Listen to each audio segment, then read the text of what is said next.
All right, ladies and gentlemen, in this particular video, I'm going to go over how to find the area of a trapezoid. So you're given this formula 1/2 the height, and then that's all being multiplied by what's in the parentheses. We have B1, which means base 1, plus B2, which is base 2. So I'm going to kind of show you where this is coming from. So we have 1/2 of the height. So I took a trapezoid that kind of looked like this. All right. And if we were to dissect that, like if I were to take this piece off, this piece right here could then rotate and end up here. Okay. So it would rotate and end up there. So it would kind of look something like this. Let's say I have this piece.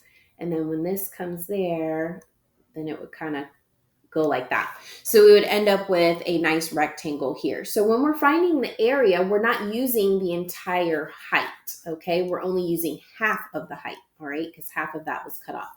So that's where this piece comes from. And then we want to multiply it times the base.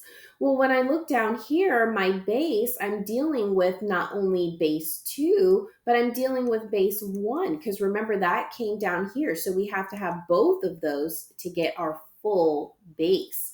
So doing that, I'm going to go ahead and take my formula 1/2 the height in parentheses base 1 plus base 2, and then I'm going to solve. So I'm going to keep my 1/2 per usual.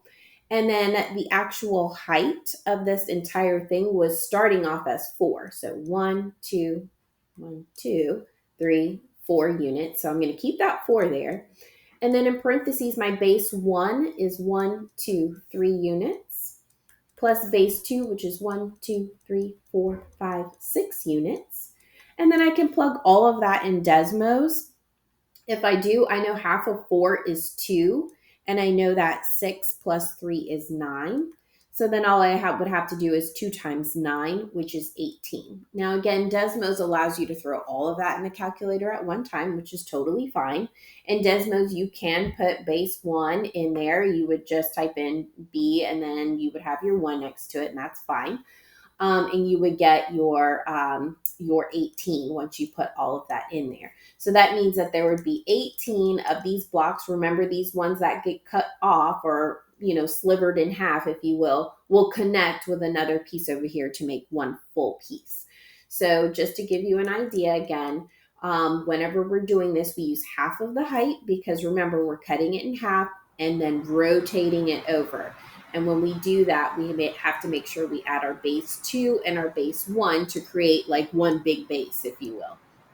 And when you do that, you get 18 squared units.